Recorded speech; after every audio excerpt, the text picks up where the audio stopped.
اور قرآن و سنت کے نفاذ کے لیے، قرآن و سنت کے بول بالا کے لیے میدان میں اتر چکی ہے۔ اللہ کے فضل و کرم سے اللہ نے دینی علم بھی نوازا ہے، دنیاوی علم بھی نوازا ہے، کئی ایم اے کیے ہیں، عظیم باپ کا عظیم بیٹا ہے، عظیم سپاہی ہے، عظیم سپاہی ہے، نسبت مدینہ الرسول کے ساتھ ہے۔ انشاءاللہ آپ ان کا بھرپور ساتھ دیں گے۔ اور میں عرض کر دینا چاہتا ہوں، آخری گزارش کر دینا چاہتا ہوں، مجھے کوئی ضلعی عمارت کی ضرورت نہیں ہے، مجھے ضلع کی عمارت کی اس عہدے کی کوئی ضرورت نہیں ہے۔ علماء کرام جمعیت اہل حدیث کے پلیٹ فارم پر نفاذ قرآن و سنت کے لیے ایک جگہ پہ اکٹھے ہو جائیں، میں اپنا ضلعی عہدہ قربان کرنے کے لیے، چھوڑنے کے لیے تیار ہوں۔ ہمیں عہدوں کی ضرورت نہیں ہے، ہمیں دین کی خدمت کرنے کی ضرورت ہے۔ میں اپنے عہدے کی قربانی دینے کے لیے تیار ہوں۔ علماء کرام اس عظیم قائد کا، اس عظیم قیادت کا بھرپور ساتھ دیں۔ آپ انشاءاللہ ساتھ دیں گے؟ نعرہ تکبیر، قرآن و سنت، قرآن و سنت، شام الہی ظہیر، علامہ ابتسام الہی ظہیر۔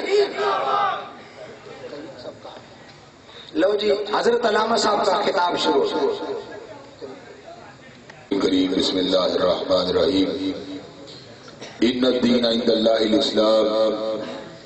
حضرات گرامی قدر، اللہ کے فضل و کرم سے ایک مرتبہ پھر پتوں کی شہر کے اندر موجود ہوں، اور انشاءاللہ ہر سال میں ایک مرتبہ آپ کے ساتھ ہم کلام ہونے کا موقع ملتا ہے، اور انشاءاللہ اللہ تبارک و تعالیٰ کے فضل و توفیق سے اللہ نے جب تک زندگی کی سانس اور سانس رکھی ہیں، انشاءاللہ آپ کے ساتھ پیار و محبت کا رشتہ باقی رہے گا انشاءاللہ۔ حضرات گرامی قدر،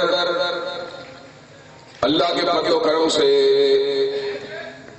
جب سے میں یہاں پہ آ رہا ہوں، ہر آنے والے سال میں اللہ تبارک و تعالیٰ اپنے فضل بے پایاں میں اضافہ ہی فرماتے چلے جا رہے ہیں۔ اللہ تبارک و تعالیٰ ہم سب کو دین حق کی خدمت کرنے کی توفیق عطا فرمائے۔ حضرات گرامی قدر، قاری صاحب نے، ان کے رفقا نے شبہ حق کانفرنس کا نام ایک مثالی نام رکھا ہے، اور انشاءاللہ اس کانفرنس میں آپ کے سامنے جو گزارشات کروں گا، جن معروضات کو رکھوں گا، اللہ کے فضل و کرم سے حالات حاضرہ کے لحاظ سے بھی، کتاب و سنت کے لحاظ سے بھی، اپنی جماعت، اپنے رفقا کے سامنے وہ باتیں رکھوں گا جن کے اوپر آج ہمیں عمل کرنے کی ضرورت ہے۔ حضرات گرامی قدر، حضرت رسول اللہ صلی اللہ علیہ وسلم سے نسبت کی گئی ہے شمع حق کی۔ حضرت رسول اللہ صلی اللہ علیہ وسلم کو شمع کیوں کہا گیا؟ اس لیے کہ اللہ تعالیٰ نے ان کو سراج منیر کہا ہے، اللہ نے ان کو چمکدار سورج کا نام دیا ہے۔ حضرات گرامی قدر،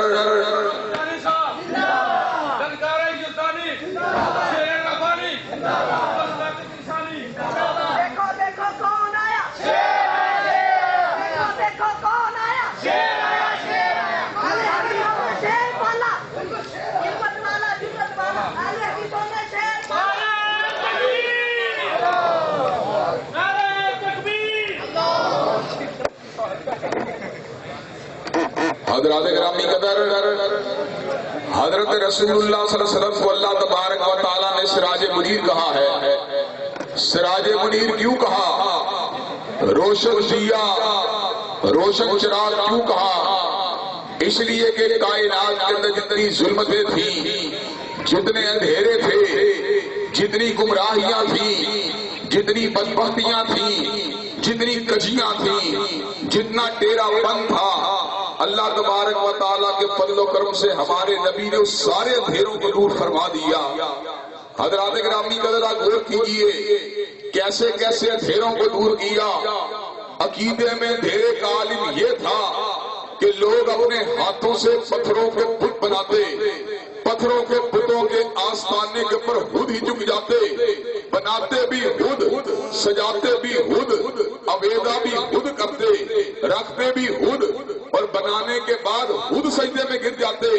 قدر اور ان کا عالم یہ ہے، چھوٹی چھوٹی باتوں کے اوپر ایک دوسرے کے خون کو پینے کے اوپر آمادہ اور تیار ہو جاتے، ایک دوسرے کو قتل و غارت کری کے اوپر، ایک دوسرے کی گردن کاٹنے کے اوپر، ایک دوسرے کی شکم کو چاک کرنے کے اوپر، ایک دوسرے کے سینے کو چاک کرنے کے اوپر، ایک دوسرے کی جان کو لینے کے اوپر، بہت تھوڑی سی بات کے اوپر آمادہ اور تیار ہو جاتے۔ کبھی پانی پینے پلانے پہ جھگڑا، کبھی گھوڑا آگے بڑھانے پہ جھگڑا۔ حضرات گرامی قدر، حضرت رسول اللہ صلی اللہ علیہ وسلم نے ان کی زندگی کے اندر کیسا انقلاب پیدا کیا، ایسا انقلاب پیدا کیا۔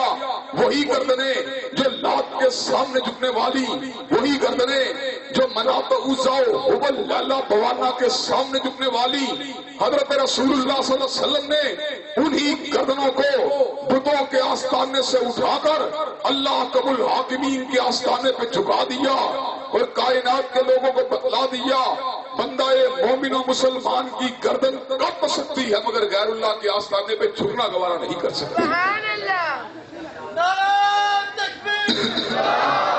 حضرات گرامی قدر، اور جہاں تک تعلق ہے اس بات کا کہ بیٹیوں کو زندہ درگور کرنے والوں کو کتنا غیرت مند بنا دیا، حضرات گرامی قدر وہی لوگ جو اپنی بیٹیوں کو اپنے ہاتھوں سے زندہ درگور کر دینے والے، وہ اتنے غیرت مند ہوئے کہ انہی کے بیٹوں نے بیبل کے ساحل پر ایک مسلمان بیٹی کی آبرو کے لٹنے کی داستان کو سنا۔ محمد ابن قاسم رحمت اللہ علیہ ایک لشکر جرار کو لے کے آئے،